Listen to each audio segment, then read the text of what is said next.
বিসমিল্লাহির রহমানির রহিম।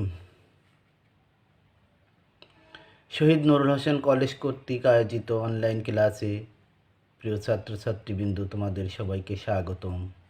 আশা করি তোমরা সবাই ভালো আছো।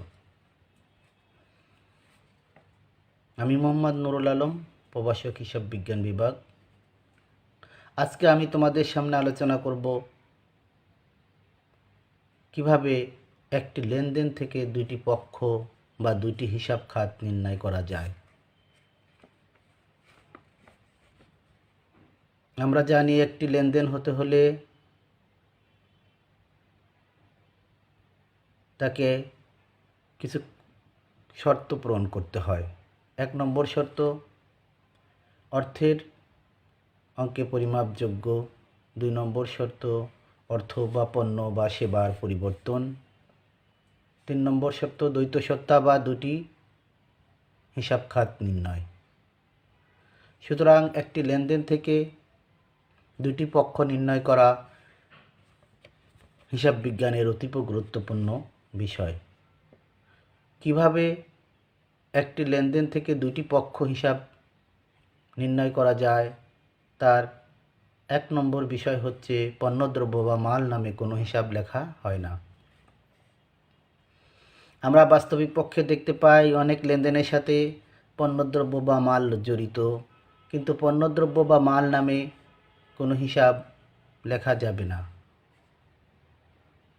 আমরা একটি উদাহরণ দিতে পারি এরকম: 20,000 টাকার পণ্যদ্রব্য নিয়ে মিস্টার এক্স ব্যবসা আরম্ভ করেন। এখানে পণ্যদ্রব্যের নামে হিসাব না লিখে ক্রয় লিখতে হবে। অপরপক্ষ যেহেতু মালিক কর্তৃক সরবরাহ করা হয়েছে, তাই অপরপক্ষ হবে মূলধন। 2, চেক দ্বারা কোনো লেনদেন হলে চেকের নামে কোনো হিসাব লেখা হয় না। চেক মারফত কোনো পাওনা বা আয় আদায় হলে নগদান লিখতে হবে। অপরদিকে চেক মারফত কোনো খরচ বা দেনা পরিশোধ করা হলে ব্যাংক হিসাব লিখতে হবে। মিস্টার ওয়াইয়ের নিকট থেকে চেক পাওয়া গেল। এক্ষেত্রে স্বভাবতই আমাদের মনে হতে পারে চেকের নামে একটি হিসাব এখানে লেখা প্রয়োজন।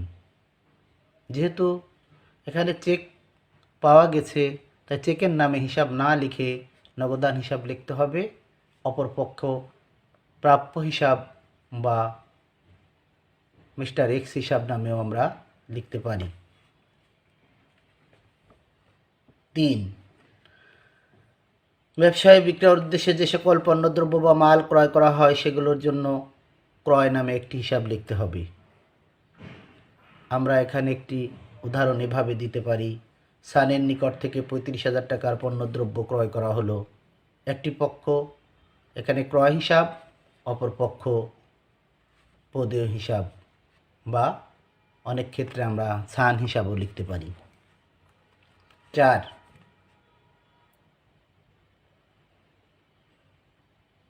ক, ব্যবসায়ের ব্যবহার উদ্দেশ্যে কোনো সম্পত্তি বা সম্পদ ক্রয় করা হলে উক্ত সম্পদের নামে হিসাব খুলে স্ব সম্পত্তি নামে হিসাব লিখতে হবে। তবে আরও উল্লেখ্য যে ক্রয়কৃত সম্পত্তির বহন খরচ, সংস্থাপন ব্যয় ইত্যাদি সম্পত্তির সাথে যোগ করে উক্ত সম্পদের মূল্য নির্ধারণ করতে হবে।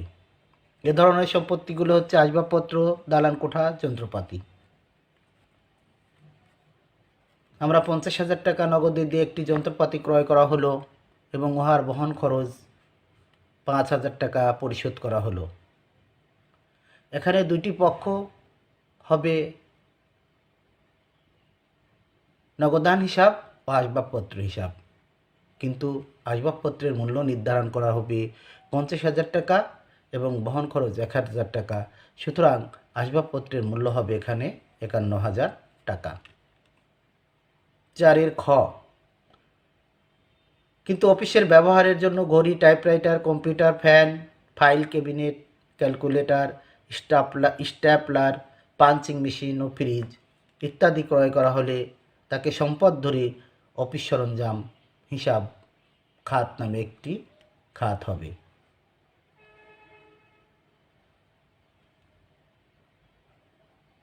এক্স স্টোর থেকে আমরা ঘড়ি, টাইপরাইটার ও কম্পিউটার 30,000 টাকা দিয়ে ক্রয় করা হলো। এখানে ঘড়ি, টাইপরাইটার ও কম্পিউটারের নামে কোনো হিসাব না হয়ে অফিস সরঞ্জাম হিসাব নামে একটি খাতের উদ্ভব হবে। অপর পক্ষ হবে এখানে নগদান হিসাব। আবার অফিসে এর কাজে ব্যবহারের জন্য কাগজ, কলম, কার্বন, পেন, ফাইল, টেপ, সুতা, ক্লিপ ইত্যাদি ক্রয় করা হলে তার জন্য সাপ্লাইজ বা মনিহারি হিসাব নামে একটি হিসাবের উদ্ভব হবে।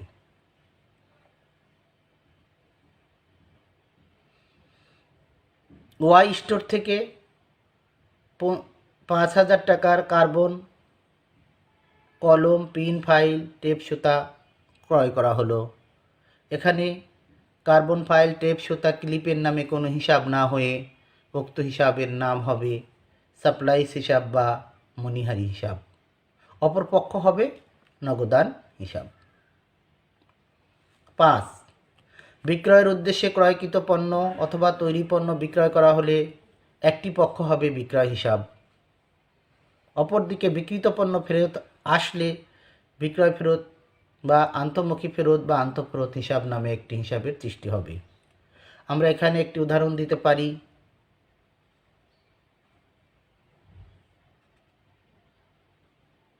মিস্টার এক্সের নিকট থেকে 50,000 টাকার পণ্য বিক্রয় করা হলো। তাহলে এখানে একটি পক্ষ হবে বিক্রয় হিসাব, অপর পক্ষ হবে নগদান হিসাব। 6.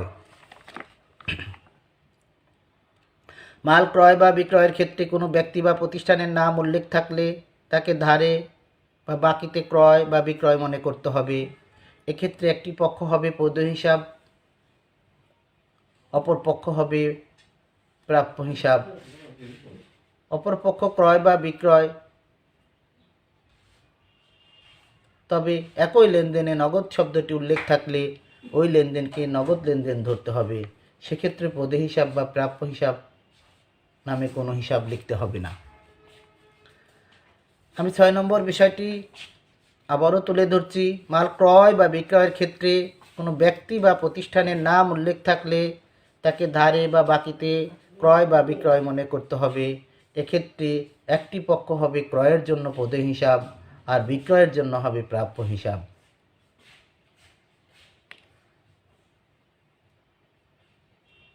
অপরদিকে ক্রয় বা বিক্রয়ের ক্ষেত্রে একই লেনদেনে যদি নগদ শব্দটি উল্লেখ থাকে তাহলে ওই লেনদেনকে নগদ লেনদেন ধরতে হবে।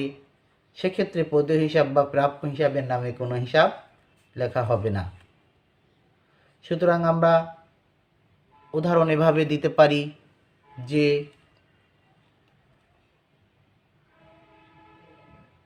মোহাম্মদ রাসেলের নিকট থেকে 50,000 টাকার পণ্যদ্রব্য ক্রয় করা হলো।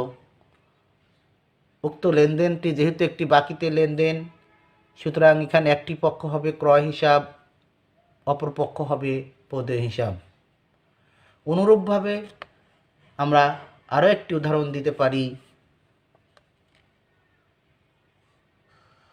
মোহাম্মদ এন এর নিকট 50,000 টাকার পণ্য ধারে বিক্রয় করা হলো। যেহেতু এখানে লেনদেনটি একটি বাকিতে লেনদেন প্রক্রিয়া, সুতরাং এখানে একটি পক্ষ হবে বিক্রয় হিসাব, অপর পক্ষ হবে প্রাপ্য হিসাব। 7. শুধুমাত্র ক্রয় ফেরত লেখা থাকলে প্রদেয় হিসাব হবে একটি পক্ষ এবং বিক্রয় ফেরত লেখা থাকলে প্রাপ্য হিসাব হবে একটি পক্ষ। ক্রয় ফেরত 50,000 টাকা দেওয়া হয়েছে, এখানে ক্রয় ফেরত নামে একটি হিসাব হবে এবং অপর পক্ষ হবে প্রদেয় হিসাব।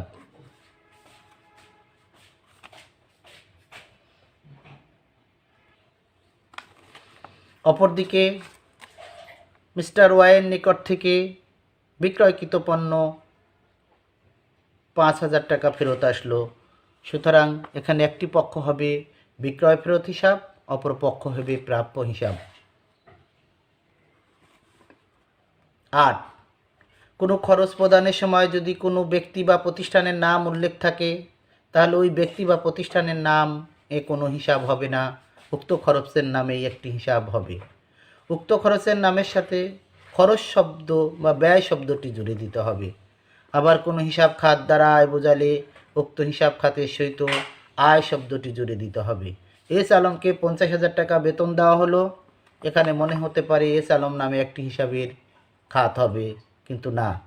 যেহেতু এস আলমকে 50,000 টাকা বেতন প্রদান করা হয়েছে, সুতরাং একটি খরচ হবে, একটি পক্ষ হবে বেতন হিসাব, অপর পক্ষ হবে নগদান হিসাব।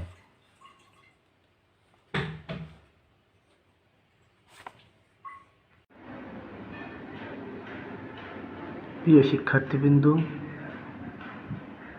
এতক্ষণ আমি তোমাদের মাঝে আলোচনা করলাম একটি লেনদেন থেকে কিভাবে দুটি হিসাব খাত বা দুইটি পক্ষ নির্ণয় করা যায়। এটি ছিল হিসাব খাত নির্ণয়ের প্রথম পর্ব। আমি অচিরেই তোমাদের মধ্যে হিসাব খাত নির্ণয়ের দ্বিতীয় পর্ব নিয়ে উপস্থিত হব। আশা করি তোমরা ভালো থাকবে। এ পর্যন্তই। আল্লাহ হাফেজ।